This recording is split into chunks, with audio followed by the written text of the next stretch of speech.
All right, welcome everybody. For those of you who I haven't met yet or just met in the few minutes we've been chatting, my name is Christine Petrin. I am the chair of the board for DFA. I started that role in January of this past year, so almost not quite a year in. But this is our inaugural Doctors Lounge conversation. It's really meant to be pretty casual. So I've got slides. We're going to go through them quickly, but we really want to have most of this be open for conversation.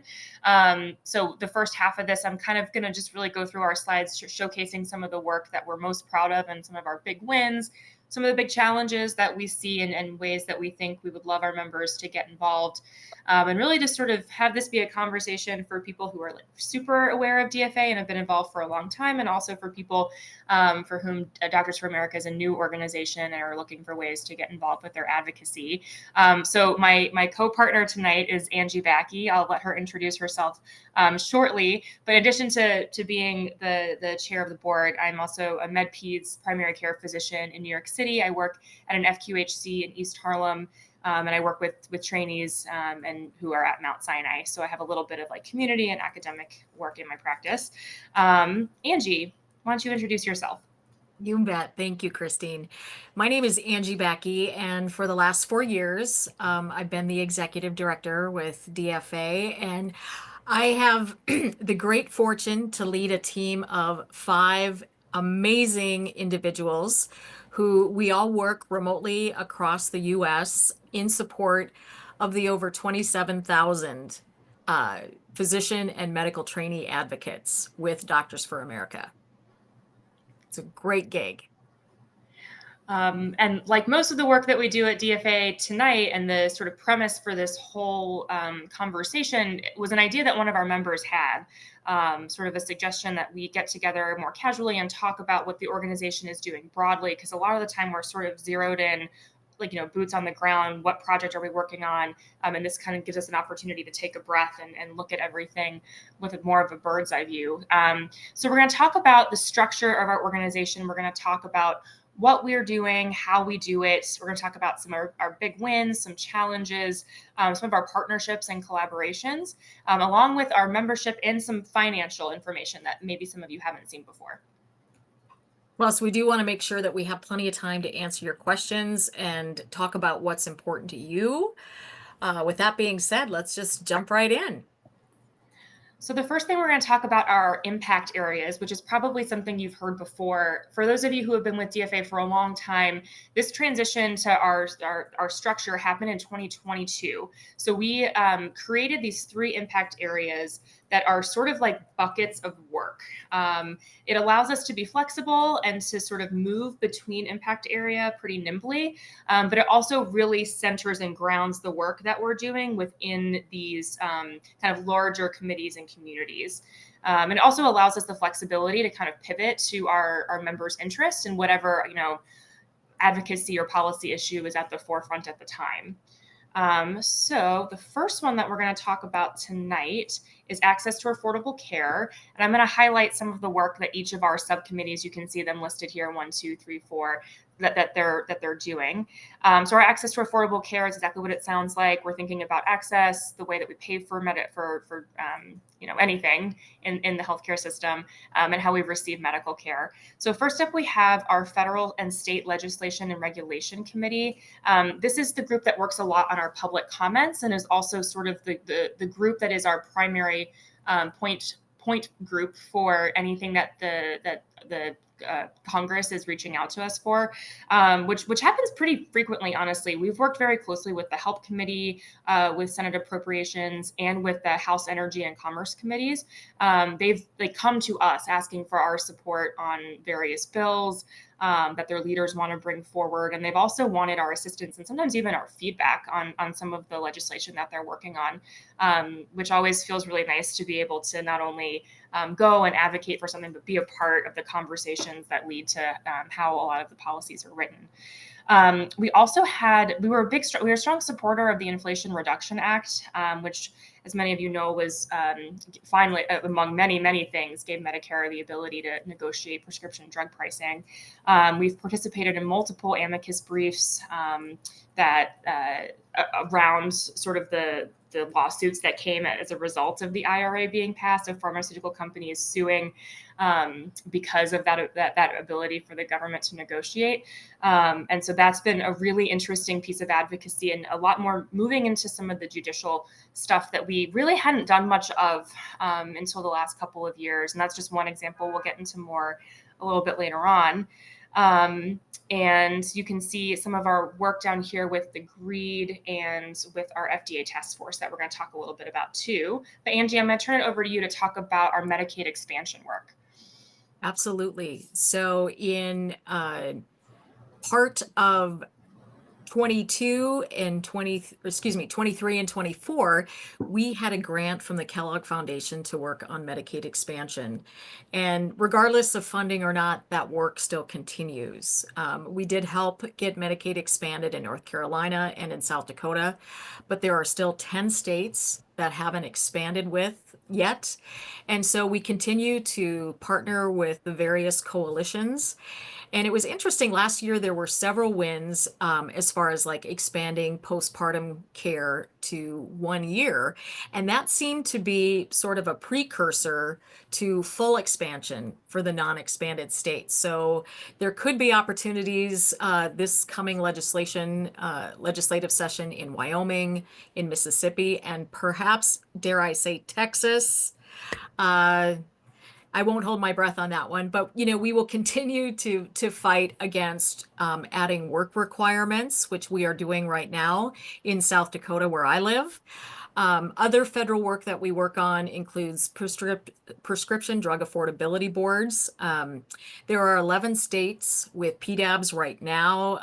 And obviously, their authority varies from state to state. However, we get a lot of requests to assist with testimony or speaking publicly on varying related issues to the PDAB in that state. So that work will be ongoing. And then moving on to our GREED work, this was a subcommittee that was born out of a real interest after, some of you may remember Don Berwick's kind of series of essays and perspectives on greed in healthcare. And we've created this subcommittee that has partnered with Dr. Berwick and to think about how we have kind of normalized a lot of what happens in our healthcare system, whether it's through pharmaceutical companies or insurance companies, fee-for-service models. And we're sort of trying to just unpack all of it and really break it down and think about how these things have happened to begin with. This group has created a declaration against greed in healthcare petition, which if you haven't signed yet, I highly encourage you to do so. Angie is going to put the link to this petition in the chat, and it's really just an opportunity to say I'm against greed in healthcare. I'm here to help my patients and to help people and their communities stay as healthy as possible without focusing on the bottom line or driving up profit for people that don't even touch patients on a daily basis. So I encourage you all to sign that. This work is still ongoing. The committee is still relatively new. One of the things they're working on now is a partnership with Families USA to identify funding support to kind of help bolster the work of this group a little bit more. But it's a really exciting endeavor that we've taken, and I think tends to be a little bit more philosophical than a lot of our other advocacy, but we've had a lot of really amazing conversations that I'm excited to have continue. And then our final part of Access to Affordable Care's impact area is the FDA task force, which is a continuation of the work from the National Physicians Alliance, where the FDA task force started. And this group provides unbiased expertise in evaluating and responding to FDA regulatory processes in a way that maximizes meaningful clinical outcomes for your patients. And if you think about it, drugs are expensive. We want to make sure that they work and that the side effects don't outweigh the clinical benefits. So, a lot of the work in this space, which I also want to mention, we are the only non pharma physician group in this space. So, we've had our FDA task force chairperson, Dr. Reshma Ramachandran. She has testified multiple times in front of Congress, and she was the only non-pharma person there. So our work is in the areas of clinical trial transparency, post-market surveillance and regulation, which means, so many of the drugs that are approved in the accelerated approval process, uh, part of that faster track is the fact that they have to do post-market confirmatory trials. And unfortunately, that is not happening in many of the cases, to the point of where if the FDA used their regulatory authority, they could collect 60 billion with a B in fines to those organizations. So that's a little scary when you think about it. So working on issues like that, drug shortages. We heard this week that, some areas there's a shortage of saline. Frightening. And then, of course, issues related to health equity, ensuring that drugs and medical devices are safe and effective for racial and ethnic minority groups. A great example of this is the pulse oximeter, not reading correctly for communities of color. So this is just a small sample of what the FDA task force does. And I'm going to move on to our next impact area, which is community health and prevention. But I'm hoping you're recognizing how, the names of these impact areas are quite broad because the work that we're doing is so varied, and it really just kind of comes up. Some of it is work that we've been doing for years and years, and some of it is sort of a response to an urgent or current issue that we need to be able to quickly pivot towards. And I hope you're able to see kind of the nimbleness that we've created with these impact areas. So that being said, we've got our community health and prevention impact area. The first subcommittee here is our gun violence prevention work, which is one of those kind of more steadfast pieces, like projects that we've had for a long time. It's been something that DFA has been committed to for a while. What some of the work that we've done here is our safe storage pledge. I think Angie's going to be able to put the link here as well in the chat for you all to sign. I really encourage you, if you haven't signed this one yet, to not only sign it tonight but share it with your colleagues. This is a petition that was created this past summer, actually, which we launched after a visit to the White House, where we met with Second Gentleman Doug Emhoff. That was in June. Things really were a lot different just a few weeks later. But this is a petition that is saying that as a clinician, you're going to counsel your patients on safe storage. You're going to evaluate for gun safety and do some prevention and risk harm reduction counseling with your patients. We also have an ERPO infographic that this group came up with, and we've done a number of advocacy lunches and sort of education talks to help promote state level gun violence prevention laws in Illinois. So that, there's, I think a large frustration in this group is the lack of federal ability to have a lot of federal advocacy, despite years of seeing it, just be a public health and clinical crisis. So a lot of our work right now is at the state level, and the successes that we've had and the partnerships we've been able to create, I think, are really just so impactful and meaningful for this group who's been at it for a long time. Another focus area for community health and prevention is DFA's work with substance use disorder. And we know that the best ideas come from our advocates. And a great example is a current campaign with that committee. What I wish my doctor would know about substance use disorder. I mean, how better to learn about being a more impactful advocate than hearing it directly from your patients? So, you can see that on social media. You can see that on our website. We try to highlight those stories as much as possible. The committee has also worked on creating toolkits to educate clinicians on pain management, They've done a great toolkit on marijuana patient education and counseling. And they've also launched an organizational statement to decriminalize marijuana. This group is busy and they are excited. And there are a lot of medical student advocates, and they just bring such a great energy to the work that we do. And finally, another focus of their work, of course, is trying to increase the number of clinicians who are trained on medications for opioid use disorder, and how DFA advocates can get trained in naloxone accessibility. So The Substance Use Disorder Committee has a special spot in my heart because, as Scott can attest to, this was how I got involved with DFA in the first place. I joined as a medical student and was involved in this subcommittee, and so it's yeah, that's a special one for me. But I'm going to talk about the Public Health Subcommittee that was created really after COVID. A lot of the work originally in this subcommittee started in 2021 around addressing vaccine hesitancy, addressing disinformation around vaccines in particular. It's expanded quite more since then, but that was really sort of the roots of where we started with this work. We've continued to engage in why I vote campaigns. We have a measles infographic. Initially, a lot of the work was around the disinformation around the COVID vaccine. That's been broadened, and we're talking about diseases that we've had vaccines for a very long time. We also have our Home Run for Health event in Omaha, which, if any of you have met Mina Butra, one of our board members, this is really her baby, and she's done a great job leading us through that. One thing I wanted to mention is that on Thursday, this subcommittee is actually having a special advocacy ground round session.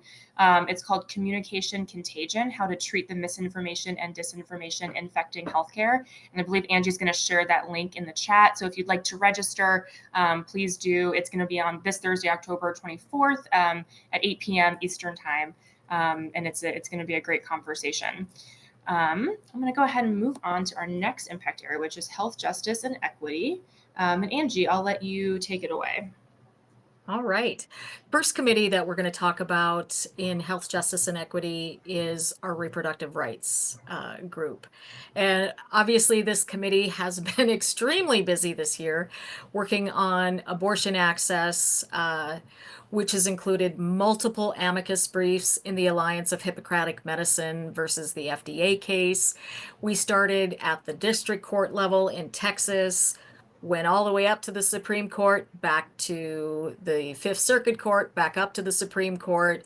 Those briefs have continued. And, DFA, we had a narrative amicus brief, and which means that it shared the stories of clinicians across the US on the impact that it has on their patients and them as practicing clinicians. And it was some of the stories in there were truly heartbreaking. We also worked on amicus briefs in the Gen BioPro case versus the state of West Virginia, and also in the EMTALA case in Idaho versus the United States. So as Christine mentioned before, our judicial advocacy is really ramping up, and we know with the Chevron ruling that the Supreme Court just had a few months back, that a lot of the implementation that we see from government agencies, they can get taken to court quite easily. So some of the other work with Columbia Law School Science, Health, and Information Clinic also includes developing a Know Your Rights guide for SHIELD laws in New York. And again, we will talk about this judicial advocacy in greater detail coming up. Next up is the Sexual and Gender Health Committee. This group, as you can imagine, has been also very busy as of late, especially at the state level.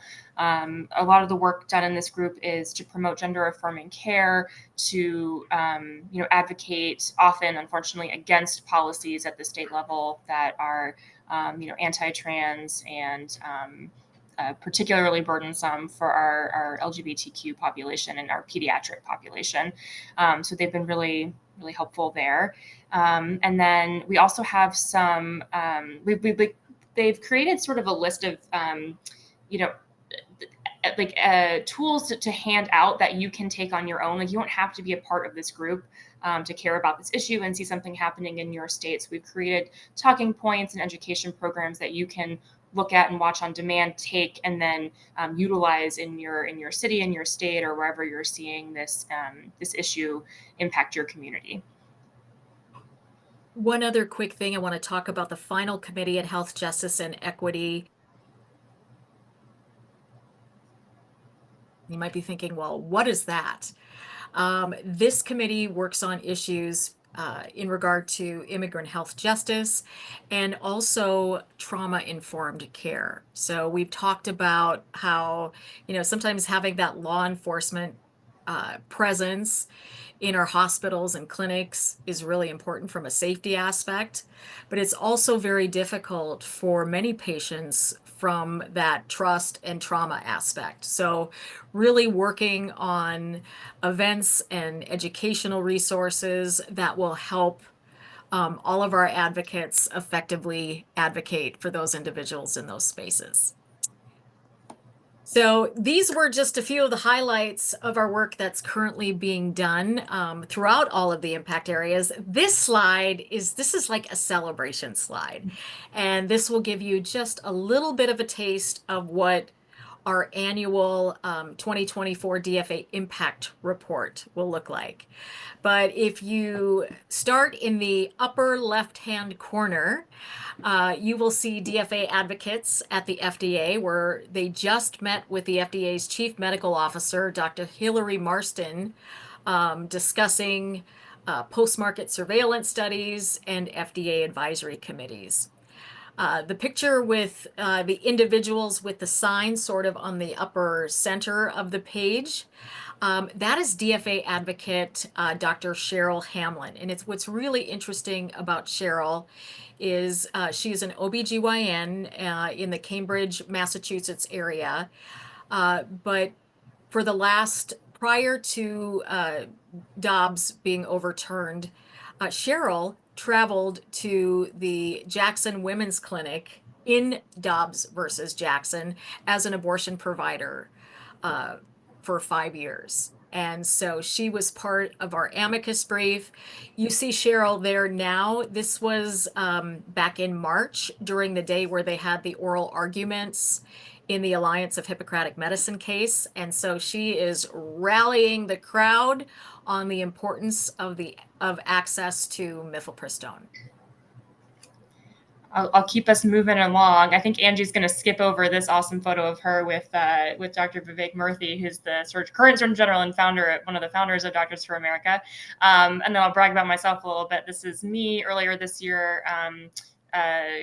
As part of a panel that was held on the Hill around a lot of the lawsuits that are happening after the Inflation Reduction Act was passed around the ability for Medicare to negotiate prescription drug pricing. That was a really great opportunity for us to, I was on a panel of there were economists and lawyers and all these people, and I was the only clinician in the room talking about like what this actually meant for my patients and what it was like to watch my patients who have Medicare and really any insurance not be able to afford their medications. Right next to that photo is a picture of our narrative amicus brief that Angie talked about, where we went, that was submitted to the Supreme Court. And of the more than 200 amicus briefs that were submitted in that case, in the Alliance of Hippocratic Medicine case, DFA really we were the one that had a brief that focused on the patient impact of what access to mifepristone really looks like, and what that access has not only to patients but to clinicians as well. We were quoted by the DOJ and by Congress, which felt like a huge win and a real opportunity to showcase the stories of our patients and of our members. And right below that, you'll see a picture. In September, the FDA task force sent a letter signed by 250 clinicians asking legislators to rein in the crazy prices on insulin and the varying GLP-1s so that patients can afford to lead healthier and happier lives. And this resulted in FDA task force chair Dr. Reshma Ramachandran. She was on a panel with Senator Bernie Sanders, who also chairs the Senate Health Committee. Um, and on the other side of the page, you'll see a little black sort of cross. It is a tweet. We got to brag on this a little bit. Bernie did a special shout out to DFA members for speaking up for your patients. So, getting a shout out from Bernie, that was a daymaker. In the lower right hand corner, also a daymaker, and Christine referred to this earlier. We hosted an event with the White House Office of Gun Violence Prevention, and it featured over 50 white coats. There were 30 other healthcare professionals there, and of course, second gentleman Doug Emhoff. And the purpose of the event was to evaluate the critical role that healthcare professionals play in combating gun violence. And, these are things that you all do every day and deal with. And so it was really great to have that platform and that relationship with the White House to have this event. And that event coincided with our National Leadership Conference, which also took place this June in DC. We've got some photos here. This is a few of the amazing speakers that we had, including Dr. Vivek Murthy and Dr. Cedric Dark, who's also one of our members and on our board, and Dr. Alice Chen as well, who is also one of our founding mothers. I also wanted to point out right next to that one is one of our medical student members who had won an award at that conference, Anand Singh, who soon to be Dr. Anand Singh, who won a Capello Award while he was won a Founders Award for his work in our Capello Fellowship while we were at that conference. So this is, we've gone on, and it's because Angie and I love looking at these photos and celebrating these wins. And I hope that you've enjoyed hearing a little bit about some of the things that we've been working on over the past few years, and especially over the last year, because we're really proud of it. So I'm going to move on, Angie, to the next slide and let you talk a little bit about the judicial advocacy that you and I have been referring to a couple of times already. Yes. So we mentioned in 2022, through relationships with Dr. Reshma Ramachandran, we were able to connect with Columbia Law School's Science, Health, and Information Clinic. And it was really interesting. That first project, we were going to do something on the preemption of mifepristone. And then the Alliance of Hippocratic Medicine case hit in November. So the students pivoted really quickly, and that's what turned into an amicus brief. So we started with Columbia Law School. Then we got a referral to Harvard and Georgetown and the University of Minnesota. And so we have a variety of projects going on across the country and throughout our impact areas.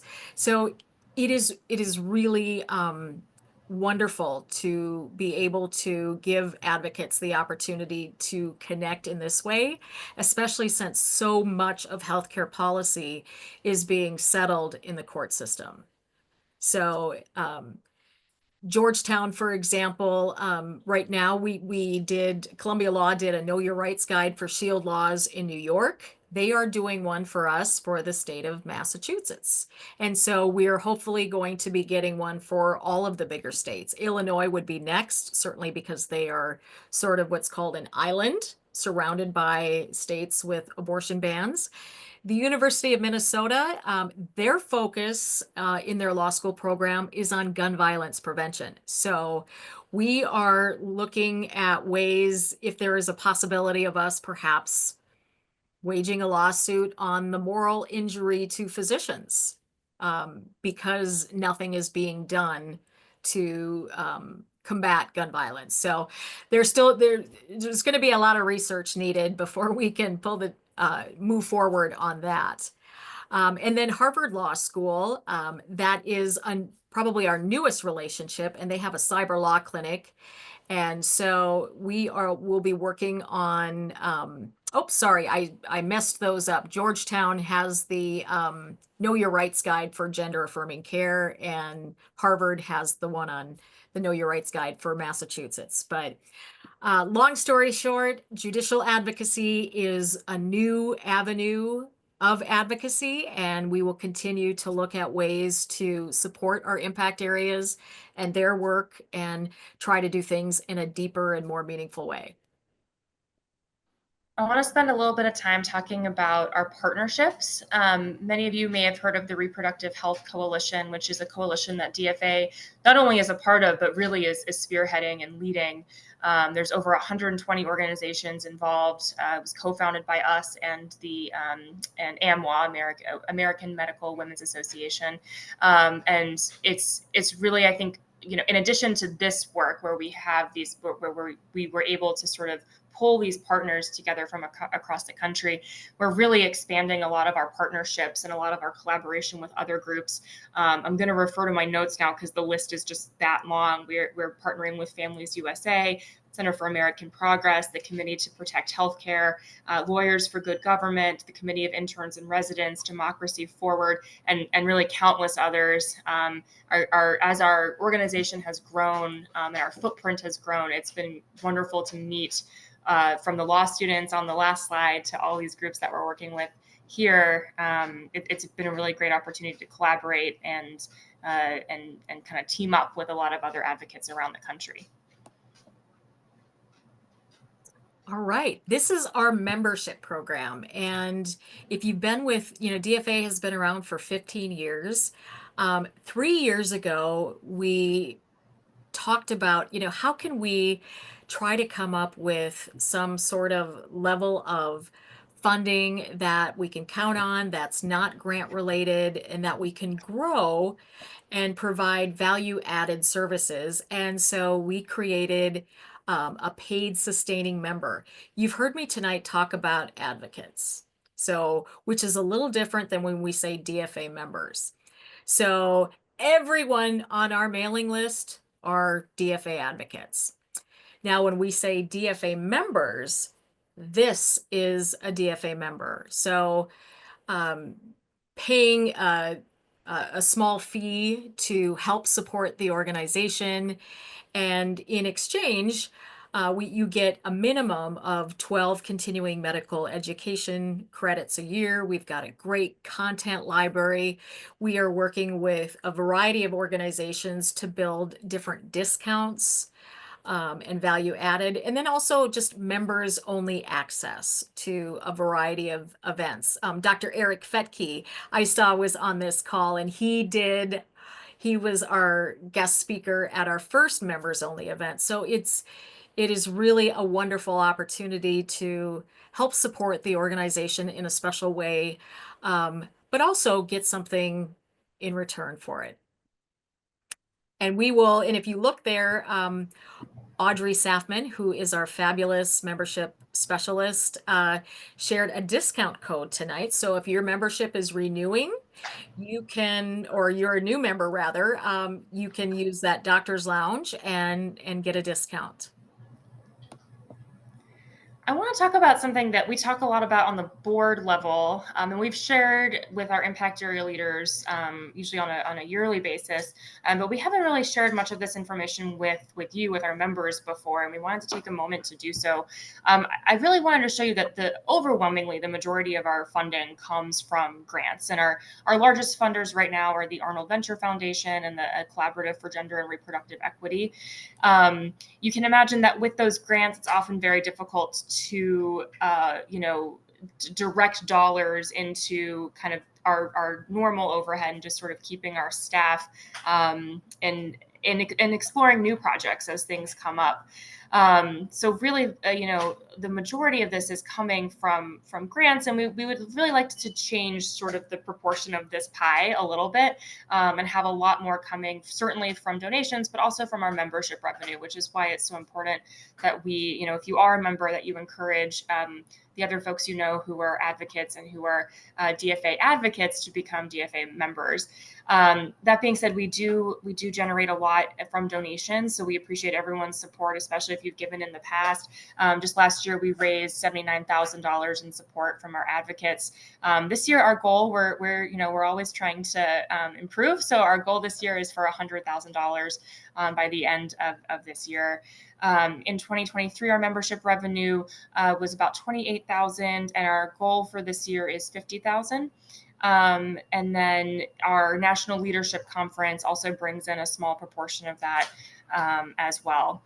And we're about to open this up to questions and comments. So feel free, we can circle back to this if folks want to talk more about it, because I know that for a lot of you, this is the first time you're seeing some of this information.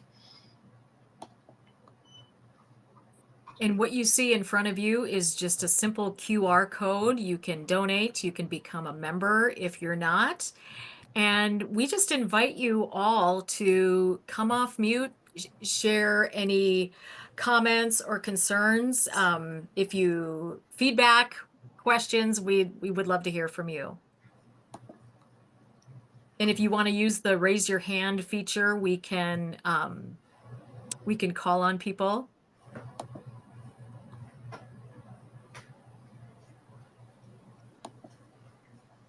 This is an impressive presentation of a lot of activities, which I applaud. My name's Howard. I was involved in the earlier years, much more than I am now, and part of the reason for that is there's so many worthy organizations claiming our attention, and I've put a lot of energy in recent years into Physicians for National Health program. And it didn't seem like the last time I had a conversation about this, DFA was fully aligned with PNHP's goal for improved Medicare for all, if you will. But I wonder if there's if one strategy you might consider is being more explicitly aligned with other organizations that might have common goals. For those of us who find, we're drawn to these theme areas, but there's so many different organizations working on them. We have trouble figuring out, who do we support? Whose meetings do we attend? Yeah. And have you given consideration to, for instance, single payer universal health care? I mean, there's 5 or 6 great organizations working nationally. What about the possibility of DFA being explicitly aligned with some of those initiatives, maybe co-hosting meetings and drawing more power in numbers by bringing people together instead of having these efforts be fragmented? Yeah. Thank you, Howard. That's a really great question. And it's one that we think about a lot too. I'm going to answer the first part of it first, which was, explicitly what policy-wise, what are we supporting when it comes to single payer versus another policy initiative. The conversations around this are always guided by our members. So 2 years ago, we released a membership survey, and 2 years before that, we released a similar one. And we do this every so often to try to gauge what the interest of our members is and what they're actually hoping to do. And so what the conversation you're kind of alluding to is at that time, that was not the priority of our members to explicitly align ourselves with a group like PNHP or any of the other groups in that space. We do have a new membership questionnaire and survey coming out this year. So I hope we're waiting until after the election. We figure everyone's attentions are a little bit, taken right now, rightfully so. And so that's going to be coming out, and it's a great opportunity for us to evaluate that exact question you're asking. I think to speak to the other part of your question about sort of where does DFA fit into this, there's a million organizations out there. We're all trying to do right by our patients. Like, we're all really hoping that we can push these advocacy efforts further. I think where DFA has come down differently from other groups is in 2 ways. Number one, I see us as a real convener. I think with the number of partnerships that we've created, it's not just us and our members, but it's our ability to create a network like the Reproductive Health Coalition. It's our ability to get in these big funders and our ability to partner with large organizations and kind of steamroll our work as a joint effort. And then the second way in which I think we're a little bit different, and there's other organizations that do this too, but the thing that really drew me to DFA is that it's really, there's no hierarchy, right? Like, we don't care if you're a medical student, if you're a retired physician, we're all doing the work together. We're all calling each other by our first names. We're all learning from each other and approaching this work from an equal playing field. And that was the thing that I loved most about this organization.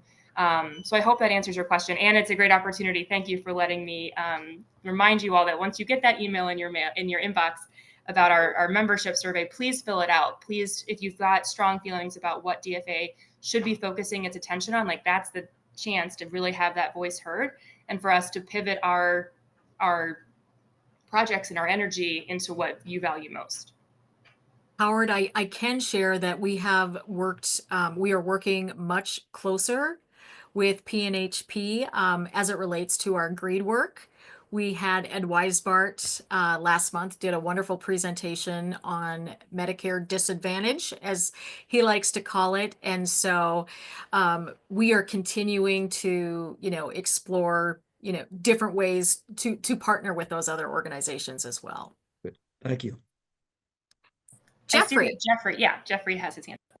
Well, I'd like to just make a comment. I'm going to have to leave to have supper with my grandchildren, but I'm a refugee from PNHP, and I would like to couch this not as gossip or criticism. I think PNHP is a single issue organization and has done marvelous well at describing the big picture of a for-profit health system and its greed, if you will, and how to come up with an alternative model. But having been a member of the California Physicians Alliance, we were specifically extruded from PNHP for paying attention to clinical work. And so I'm very happy to be with DFA because, as was described in the presentation, we're often the only clinicians available who are not influenced by lobbyists or pharma or anybody else, but are representing clinician-patient relations and impact on these various issues.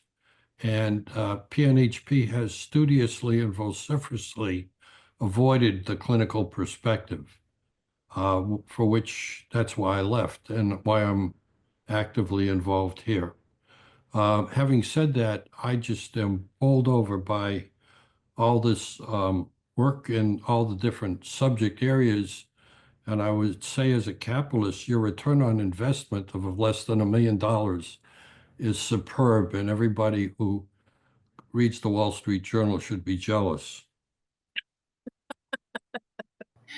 Well, thank you, Jeffrey. The check is in the mail. Yeah. Other comments or thoughts? Hey, yeah, it's Eric Fetke. One of the other projects I've been working on, just because of where we are in the sandwich generation, a little bit ahead of you, is the issue of aging. And there's a big discussion currently, and hopefully it will come to fruition depending on the election, of Medicare extending to elder care coverage, which it has not historically been very good at. And I think that's a crisis that's just zooming right in front of us, that we're going to, if we don't have a better sense of how to cover this for everyone, we're going to be in big trouble. And not just personally, but nationally, it could bankrupt us. So I was just wondering if there's anybody that's working on kind of forwarding that Medicare extend to elder care, particularly in-place care. That's a great question. As an internist, I appreciate it a lot. I wasn't expecting it to come from the pediatric cardiologist, but I appreciate it. I'll be honest, I don't know that we have anyone who has brought that forth as an issue that they're particularly passionate about. Again, I would say if this is something you care about, whether you're able to devote the time and the resources to working on it or not, to share that in our membership survey that's going to be coming out next month, because it's possible that there's a lot of folks that have been thinking about this and struggling with it, not only as professionals, but in their personal lives, and would really like to start seeing some movement and advocacy around that issue. Yeah, thank you. Yeah, there's a lot of different groups I'm working with in colleges and stuff. It'd be nice to put it all together, as the prior comment, bring it together and combine our forces on that. Absolutely. Any other questions or comments? I'm seeing Priyanka's hand is raised. Yep. Hi, my name is Priyanka. Hi, Angie. I'm a first-year medical student right now, but have been involved with some of DFA's work in the past. I was just wondering, like, as a medical student coming in at the ground level, could you speak to like additional opportunities that are available to medical students that do want to get involved? I can start, and then Angie, I might have you take over because there's so much, and I don't want to hog the floor. There is so much. Like I said before, if you come in as a medical student, you come in as an attending, you come in as a retired physician, like you have, you get to be as involved as you would like to be. I have found that while our attendings and our trainees often have a lot of patient stories, medical students just don't have those experiences yet, but they do have the time to really dive into the weeds and learn the policies so much better than the rest of us have time to learn. And so they often come to meetings like so incredibly prepared with all of this amazing, fund of knowledge that the rest of us really get to learn from. We have a number of medical students who lead our impact areas, as you know, who aren't just members, aren't just like kind of involved, but are actually leaders within the organization. We also have our Capello Fellowship, which we haven't spent much time talking about. This is a wonderful program that actually was born out of the National Physicians Alliance, which merged with DFA several years ago. And we've been able to carry on this incredible tradition of a fellowship, an advocacy fellowship for everyone across the professional spectrum, so medical students all the way to retired physicians. But we've had a number of absolutely incredible medical students do just unbelievable advocacy work that then they then get to showcase at our National Leadership Conference in the summer. Angie, what have I missed? Because there's so many ways to get involved. I'm sure I missed something. Well, and I also want to point out, Christine did not share this. So she started with substance use disorder, then got on the board as the medical student representative, and today she is the chair. So I know there are several medical students on the call tonight.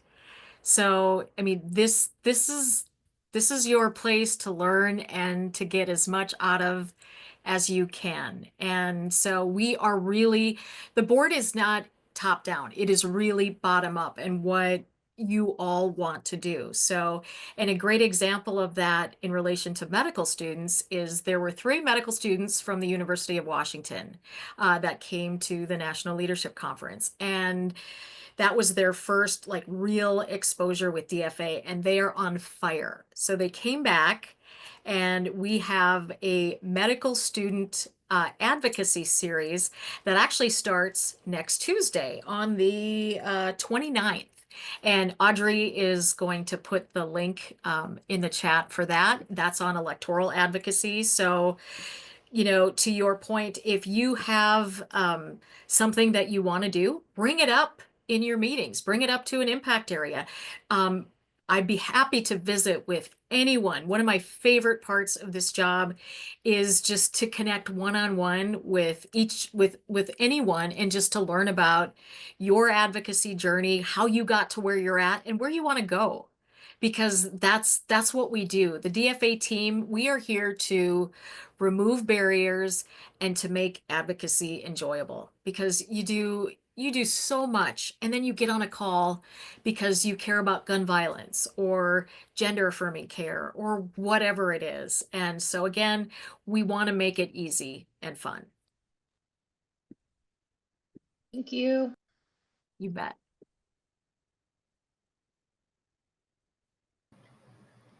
We still have about 10 minutes left. And I don't know, we should have put it on the slide, but I believe everyone has a way to contact Angie. If you don't, maybe Angie, you and I can share our contact information in the chat. Just if you leave this meeting tonight and you're thinking of something like, oh, I wish I'd asked that, or I think I had a question about this, please reach out to us.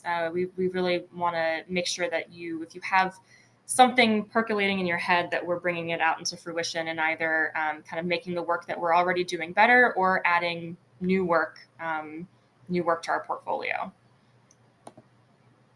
Angie, it's Eric again. I didn't want to take up time, but you and I were talking about a different vantage point on how medical students, talking about medical students, how we educate them to think right from the beginning of some of the broader patient issues, not just the biology and the physical side, but as they train and bring that element into the education. I don't know if that's something that medical students could find a core group that's interested in focusing on that as part of reforming medical education. Ooh. That is an excellent idea. I can't wait till you take that survey. I think, Eric, we're going to have to just send it to you as a test so we can get this feedback right away. And I'm just going to put Christine's email in the chat. Oh, you already did, see? I did, but it's all good. I'll get double the emails. All right, we'll give you one last call. Anyone with any burning questions or thoughts before we end? Can I make a comment? Yes, go right ahead. Yeah, so I'm Scott Poppin. I'm been a member since 2009. I was on the board from 2014 to 2019. I'm a former board chair. One of my great accomplishments was bringing Christine onto the board as a student. So our board always has a student, and so Christine was a student we brought on when I was board chair. And so to look at this organization, to look at all the things we're doing now over, this is 15 years. It's just amazing. I'm very envious, Christine. You have a $900,000 budget. It's different. It's different from before.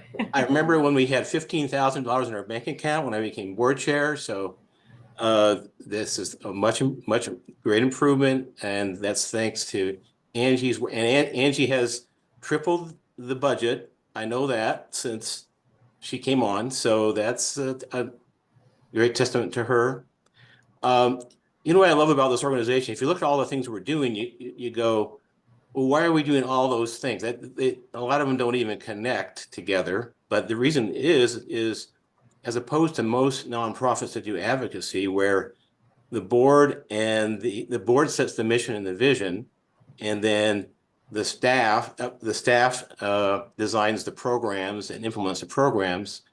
In this organization, basically, the board sets the mission and the vision, but the members drive the programs. So if you look at all of our programs that we have, a lot of them started long ago, or some of ours are more recent, by just one or two members who are on fire. And this organization attracts amazing people from all over the country who are able to put together, who have a vision, have a passion, and put together programs. And then it's like a fire. Once you get the fire going, you can't put it out. You want to go, you want to say, we have too many programs. Well, no, these are all important programs for our members. So that's what's so different about this organization versus so many others.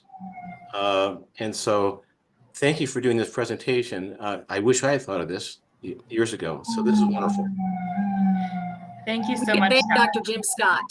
That's where this came from. So His idea. Thank you, Scott.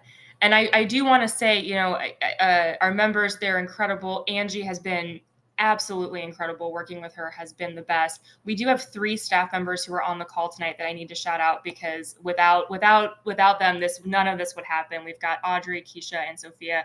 I'm telling you, like, the staff is the reason that we are able to keep everything afloat, and we appreciate them so much, especially all the late night calls and weekend calls. They're the true backbone. So shout out to all of them. And with that, we're going to go ahead and end a little bit early. This is recorded, so if you want to come back to it, look at slides again, we'll make the slides available, the recording available. And if you have anyone you think would be interested in learning more about DFA and you would like to use this as sort of a pitch, we'll make sure that you can, share with your colleagues and your friends as well. Thank you all again so much for joining us. We really appreciate you taking the time. Everyone's busy, and it was nice to get to see some familiar faces, meet some new folks, and also just kind of share what we love about this organization and what we want to see moving forward. So thank you. thank you all.